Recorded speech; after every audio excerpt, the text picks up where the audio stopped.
Recently, the federal government passed Private Members Bill C-293, which is an act respecting pandemic prevention and preparedness, which is intended to mitigate the risk of and prepare for a potential future pandemic. The bill is currently going through its second reading in the Senate, but it's getting all kinds of pushback from the Alberta government as well as agricultural producers. So joining us to chat more about this and some of the concerns is Doug Roxburgh. He is the Vice Chair of Alberta Beef Producers. He joins me now. Thanks so much for joining us, Doug. It looks like you're in a vehicle there, probably out by a farm, right? Yeah, I'm just out west by Edson, sitting in a stubble field, visiting with you guys. Great to be with you today. Thank you so much. That sounds exactly like something somebody in the ag sector would do. So, Doug, I assume that you're not against preparations for any potential future pandemics, but I understand that you do have some concerns regarding the wording of this legislation. So this bill would give the federal government the power to shut down livestock operations as well as meat processing plants that they deem to be high risk. So what are your thoughts on this? I think it's really important to understand that the Canadian cattle industry, is fully supportive of any pandemic preparedness and prevention going forward. We certainly support any measures along that. Unfortunately, Bill C-293 has some clauses that are put in there right now that have some incredibly vague wording, and those wording have potential negative impacts to not only the cattle sector but all of agriculture right now. And so we've certainly been working with the Alberta government to communicate, our concerns around what Bill C-293, potentially can bring forward to our industry. Okay, and if the government were at some point to shut down livestock producers, does the bill provide for some kind of an appeal process, or is it a final decision without appeal? I think that's our biggest concern is there's no clarity written within the bill as to what exactly, phase out or shut down means and which sectors within agriculture are going to be affected by that. So without having much more clarity provided to us, we don't understand or know what those processes would look like. And so for us to have an appeal or something in place that we would work towards without further clarity, for our MPs and senators to understand and communicate to us as an industry, we really don't have a clear vision of what it is we would do going forward. So, Yeah, and of course, you mentioned there that one of your concerns is that the bill mentions the possibility of phasing out farming practices that the government considers high risk. So, do we know what that means? I mean, you're saying it's very vague and you guys don't have answers, do you? it's really the question that we have is the same as you guys. What is phase out mean? Yeah. Why would we need to replace, meat proteins with alternatives? Certainly don't have clear understanding of that. And what would initiate some of these protocols that they're talking about putting in place? We have the bill there, but it has no clarity in terms of us understanding, what any of those words mean and how they would implement, further action. Yeah. Right. And we're kind of left to believe that it could mean that beef, pork, or chicken producers would never be allowed to provide meat for Canadians. I mean, I believe the bill does say something about replacing meat with alternative proteins. What does that mean? That's essentially it. We need to understand and have a balanced, clear vision of what this bill represents going forward and understand that, we're just not in favor of seeing, alternative based proteins, become forced upon Canadians. There certainly is a huge appetite and uptake, in beef and pork and chicken consumption. And we certainly don't support that being pulled apart and going forward. Yeah. Okay, well, let's say if the government were to actually mandate the consumption of vegetable proteins, how do you think the average Canadian citizen would feel about that?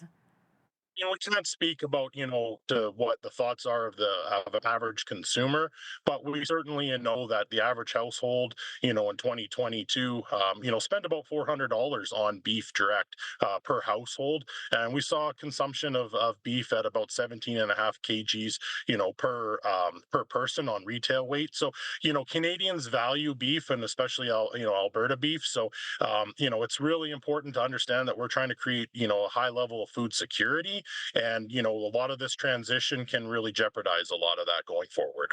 Yeah, you're right. I'm not sure that the average person would feel secure about our food supply necessarily. And of course, this would have a devastating effect on meat producers. But Doug, do you have a ballpark estimate of how much this would impact our overall economy with the spin-off businesses that the meat industry connects with?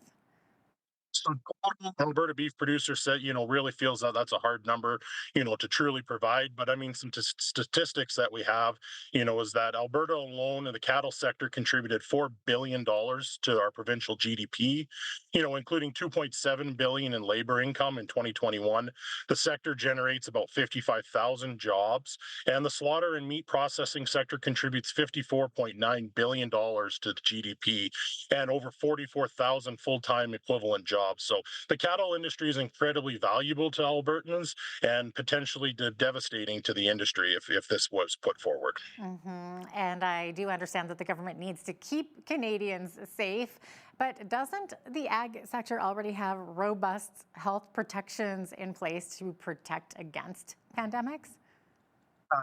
I mean, it's something that we continue to work on. I know myself personally, we've been traveling down to the US, working with our American counterparts on some of the strategic plans around things like foot and mouth. I know our pork industry has been working incredibly closely on, prevention of diseases like African swine fever. I mean, poultry industry has certainly been dealing with their industry as well and some of their issues. So, we've got great surveillance in place currently right now to help assist in identifying and tracking and monitoring when these issues might come up. Working on prevention's been huge. Right now all farmers within the province of Alberta and across Canada now work with under um, provisions put forward with our animal veterinarian care people that we work with, the professionals. And so we've been working extremely hard to, really be at the forefront of identifying animal diseases and how we can, really work to mitigate risks on the disease front here within the agriculture industry. Does the ag sector feel alienated by the current federal government? What kind of feedback are you guys getting from your members? I mean, as producers, we've got a very diverse industry and diverse people within the industry that have, many opinions on that.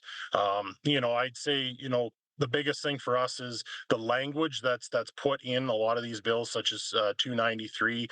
The other one that's been put forward by the federal government has been Bill C-282, which is basically a protection on supply management going forward on further trade. So I know within our industry, we're certainly willing and wanting to work with government, but lately there's just been maybe a few bills that we've had to communicate with our producers and ultimately communicate back with MPs and senators to try to, create a clearer understanding of what concerns our industry has.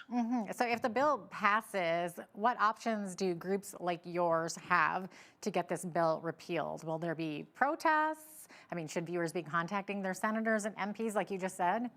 Yeah, I mean, so I know right now our counterparts through Alberta and national cattle feeders are out in Ottawa meeting with our MPs and senators. Myself, our chair, Brody Hogan of Alberta Beef Producers, both us have been out to Ottawa. We've had specific meetings with senators and MPs, really trying to create a clear understanding and line of sight and help educate our MPs and senators on what these bills are potentially doing. So right now we don't have a clear understanding of what we would look to do, simply for the fact that we don't really have a clear understanding of the vague language that's written in a lot of these bills to truly understand going forward. Yeah. Yeah, and of course you mentioned that other bill, that the other piece of legislation that's sort of concerning for beef producers and other in the ag sector, which is Bill C-82, like you mentioned, and that's the pro 82, supply. yes. Yeah, C-282. I know there's so many numbers and letters happening here, but yeah, that's that pro supply management bill. So. Would that bill specifically, I believe it promotes the dairy, poultry, and egg sectors, right? But it has a negative impact on the majority of ag producers who rely heavily on exports and trade with other nations, right? So, like right now, about 90% of our farmers in Canada rely on the export market that we've developed within Canada, and with our trading partners like Mexico and the United States. Just as two examples.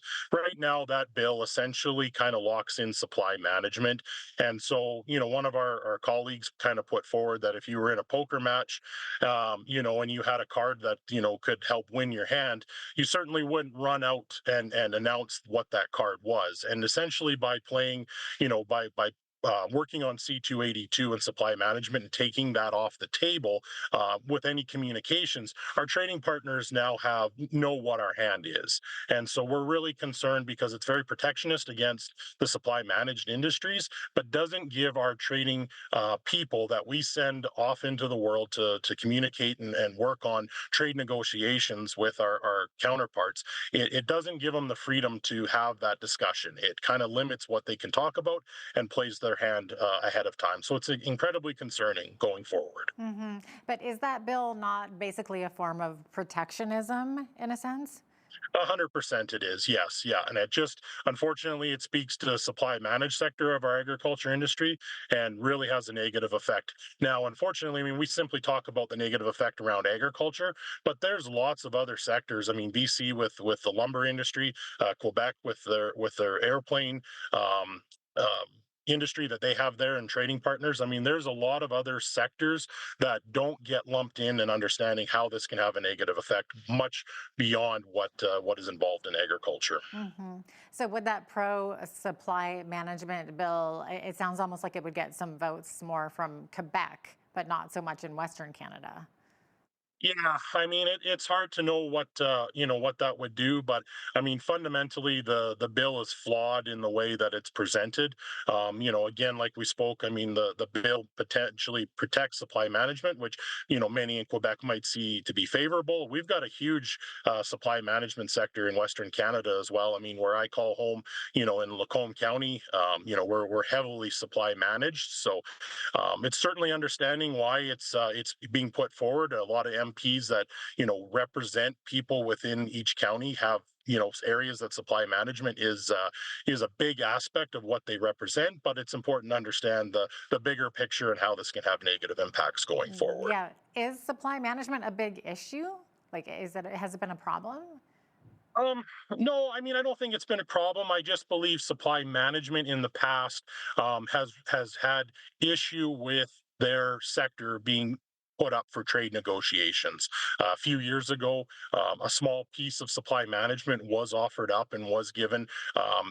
Concessions were put in place with some of our trading partners, had a negative effect. Now, those industries were also subsidized through the government through a one-time payment to help offset what they lost essentially through those trade negotiations. So I certainly respect the ideas and what supply management is looking for protection, but unfortunately, there's a bigger picture that we have to keep an eye on for sure. So, in the meantime, what are you encouraging your supporters to do? What are the options? So, I mean, like I said, right now, a lot of our industry groups, Alberta Beef, Alberta Pork, Alberta cattle feeders, national cattle feeders have been communicating with our MPs and senators. I certainly encourage people that are concerned around these bills to write and call their local MPs and senators. Communication with them, I think, is incredibly key. I know from Alberta Beef producer standpoint, we've been working hard to communicate back to the producers that we represent what's being done, both provincially and also through our Canadian Cattle Association, our national organization. So a lot of that information is being shared through AlbertaDaily.com and then through some of our monthly minute newsletters that get sent out. So yeah, as producers, stay informed from what Alberta Beef Producers is working on, but certainly don't hesitate to reach out to your MPs and senators as well. All right, some good information and advice there. Thanks so much, Doug, for being with us today. Appreciate it. Perfect. Thank you, guys. Doug Roxburgh is the vice chair of the Alberta Beef Producers.